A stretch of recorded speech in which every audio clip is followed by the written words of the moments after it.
Garden rich কাণ্ডে একটি চাঞ্চল্যকর তথ্য সামনে আসছে। কাউন্সিলরের সঙ্গে প্রমোটারের একটি ছবি ভাইরাল হয়েছে। আপনাদের দেখানোর চেষ্টা করি গার্ডেন রিচ কাণ্ডে ইতিমধ্যে যে গুরুত্বপূর্ণ বিষয় একের পর এক চাঞ্চল্যকর তথ্য সামনে আসছে। মূলত কাউন্সিলরের সঙ্গে প্রমোটারের ঘনিষ্ঠ ছবি ভাইরাল।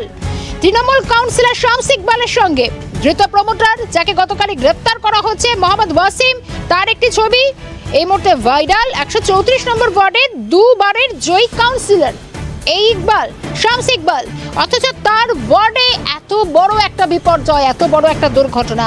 খালেদ রয়েছেন আমার সঙ্গে। খালেদ, শামস ইকবাল এবং তার এলাকার মধ্যে এত বড় একটা বিপর্যয়, তার সঙ্গে অভিযুক্ত প্রমোটারের একটা ছবি ভাইরাল, কি জানা যাচ্ছে?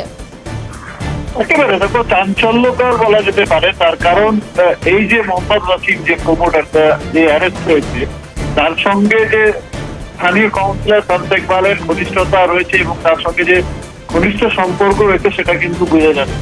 যে ছবিটা ভাইরাল হয়েছে সেটা দেখা যাচ্ছে যে একটা বিয়ে বাড়ি অনুষ্ঠানে কিন্তু দুজন রয়েছে, অর্থাৎ এরকম সম্পর্ক আছে যে বিয়ে বাড়িতে আসা যাওয়া হয়েছে এরকম কিন্তু বোঝা যাচ্ছে।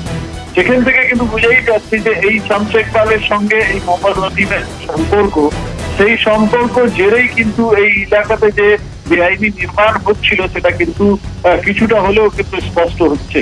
তার কারণ যেভাবে সেখানে বিশেষ করে এই 15 নম্বর বোরো, অর্থাৎ এই যে 15 নম্বর বোরো রয়েছে, এখানে প্রায় 300 থেকে বেশি বিগত 3 বছরে, যেটা পুরসভা তথ্য বলছে যে বিগত 3 বছরে 300 থেকে বেশি বেআইনি নির্মাণ হয়েছে, যার মধ্যে পুরসভা 150 বেআইনি নির্মাণের বিরুদ্ধে ব্যবস্থা গ্রহণ করেছে এবং বেশ কয়েকটি নোটিশ করেছে তারা। কিন্তু কিছু ক্ষেত্রে যেটা দেখা গেছে যে যেহেতু এই বিষয়টা কোর্টের মামলা চলে যায় তখন কিন্তু কলকাতা পুরসভার কিছু করা থাকে না। সেক্ষেত্রে কিন্তু যেটা দেখা গেল যে এই 15 নম্বর পুরো, অর্থাৎ এই অঞ্চল 133, 134, 135 এই সমস্ত অঞ্চল যে জুড়ে কিন্তু এই বেআইনি নির্মাণের রমরমা ছিল এবং এই রমরমার মধ্যে কোথায় না কোথায় যারা স্থানীয় কাউন্সিলররা থাকে তাদের কিছু না কিছু একটা অংশগ্রহণ থাকে, সেটা কিন্তু অভিযোগ করছেন বিরোধীরা। এবং বিভিন্ন ক্ষেত্রে যেটা দেখা যাচ্ছে যে বিরোধীদের অভিযোগ উঠে আসছে যে এই অঞ্চলে স্থানীয় কাউন্সিলর ছাড়া কিন্তু কোনো রকম কিন্তু বেআইনি নির্মাণ করা সম্ভব নয়।